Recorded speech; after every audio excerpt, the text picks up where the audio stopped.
বলিউডের কিং খান শাহরুখ শুধু একজন অভিনেতা নন, তিনি একটি সাম্রাজ্যের মালিক। প্রায় ৭,৩০০ কোটি টাকার সম্পত্তি নিয়ে তিনি বলিউডের অন্যতম ধনী তারকা। কিন্তু প্রশ্ন হচ্ছে, বাবার বিপুল সম্পত্তির উত্তরাধিকারী হওয়ার আগে তার সন্তানরা নিজেরা কত টাকার মালিক হয়েছেন। শাহরুখ খান ও গৌরী খানের ৩ সন্তান আরিয়ান, সোহানা ও আব্রাম। বড় ছেলে আরিয়ান এবং একমাত্র মেয়ে সুহানা ইতোমধ্যে নিজেদের ক্যারিয়ারের ভিত মজবুত করতে শুরু করেছেন। তবে প্রশ্ন উঠেছে, বাবার বিপুল সম্পত্তির উত্তরাধিকারী হওয়ার আগে নিজেদের পরিশ্রমে কত টাকার মালিক হলেন এই দুই তারকা সন্তান।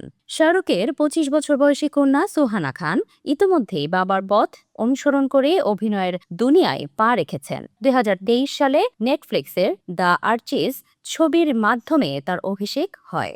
বর্তমানে তিনি ব্যস্ত তার আসন্ন ছবি কিং নিয়ে, যেখানে প্রথমবারের মতো বড় পর্দায় বাবা শাহরুখের সঙ্গে দেখা যাবে তাকে। রিপোর্ট অনুযায়ী সুহানা খানের বর্তমান মোট সম্পত্তির পরিমাণ প্রায় ২০ কোটি টাকা। কেবল অভিনয় নয়, রিয়েল এস্টেটেও বিনিয়োগ রয়েছে তার। আলিবাগে প্রায় ১৩ কোটি টাকা মূল্যের একটি বিলাসবহুল ফার্ম হাউস রয়েছে সুহানার নামে।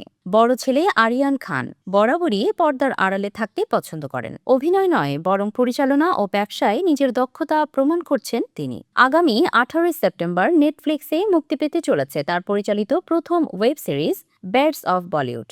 তবে আরিয়ানের আয়ের মূল উৎস তার ব্যবসা। Luxury fashion brand D'Yavol X এবং প্রিমিয়াম অ্যালকোহল ব্র্যান্ডের হাত ধরে বিপুল মুনাফা করছেন তিনি। হিসেব বলছে, সম্পত্তির দৌড়ে সুহানার চেয়ে অনেকটাই এগিয়ে রয়েছে আরিয়ান। তার মোট সম্পত্তির পরিমাণ প্রায় ৮০ কোটি টাকা। বাবার ৭,৩০০ কোটি টাকার বিশাল সাম্রাজ্য তো আছেই, তবে নিচের পায়ে দাঁড়িয়ে কয়েক কোটির সম্পত্তি তৈরি করে আরিয়ান ও সুহানা প্রমাণ করে দিয়েছেন যে তারা কেবল স্টার কিড নন, বরং ভবিষ্যৎ সফল ব্যক্তিত্ব হওয়ার দৌড়েও সামিল।